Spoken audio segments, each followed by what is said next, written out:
ហើយបើសិនជាបងប្អូនមានលុយបន្តអត់មានទីតាំងក៏មិនបាច់ប្រឡំដែរដោយសារក្រុមហ៊ុនមានទីតាំងច្រើនសម្រាប់ដាក់ដំណើរការជូនអញ្ចឹងបងប្អូនតម្លាក់ទៅលុយមកគឺក្រុមហ៊ុនជួយប្រសេសទីតាំងបើថាក្រុមហ៊ុននឹងជួយដំណើរការអាជីវកម្មស្វ័យប្រវត្តិតែម្ដងហើយយើងក្នុងនាមជាម្ចាស់លុយម្ចាស់ទូគឺចាំតែយកផលប្រយោជន៍ទៅហើយទូនេះអាចរកចំណូលឲ្យយើងបាត់ជាង10ឆ្នាំមកទំនងតែវាពុកថយចាស់ស្លាប់ស្លាយពណ៌បងប្អូនអញ្ចឹងគួរតែបងប្អូនក្រឡេកនឹងចាប់អារម្មណ៍មើលថាគួរតែបង្កើតមុខរបរបង្កើតប្រាក់ចំណូលអីដែលមេវាមិនរំខានការងារឬក៏មុខរបររបស់យើងបច្ចុប្បន្នហើយទូទឹកនេះគឺជាអាជីវកម្មដែលពិសេសដូចខ្ញុំបានរៀបរាប់នឹងធ្វើវីដេអូពីខាងដើមមកអញ្ចឹងបងប្អូនគឺមានតែទូចំណូលហូរទៅតាមទូរស័ព្ទដៃ24ម៉ោងលើ24ម៉ោងតែម្ដងអត់ពិបាកគិតអត់ពិបាករឿងគេបបលលុយយើងយកទៅប្រើទេដោយសារលុយពេលប្រជាពលរដ្ឋសោកលុយទិញទឹកស្មានណា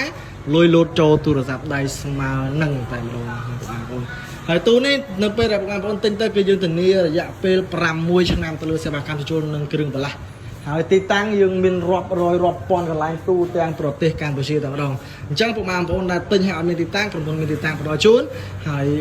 អ្នកដែលផ្ដល់ជូនទីតាំងអ្នកដែលមានទីតាំងនោះក៏អាចតាក់ទងមកក្រុមហ៊ុនដែរ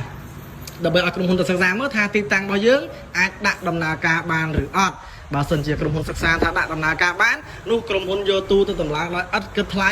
តែម្ដងហើយផ្ដល់ជូននៅប្រាក់ភិលាភទៀតបានន័យថានៅពេលដែលបងប្អូនឧទាហរណ៍តើលើមួយឆ្នាំក្រោយបើសិនជាទូវាដំណើរការបានល្អបងប្អូនអាចទិញយកទូនេះតែម្ដងក៏បានដែរអញ្ចឹងវាមានលក្ខខណ្ឌងាយស្រួលជាមួយនឹងអាជីវកម្មជាមួយនឹងប្រភេទ vending machine របស់កូនខ្មែររបស់យើងអរនេះទូនេះចេញទៅ Wilber ញ៉ាអ្នក Wilber ចាំទទួលផងបាយបាយ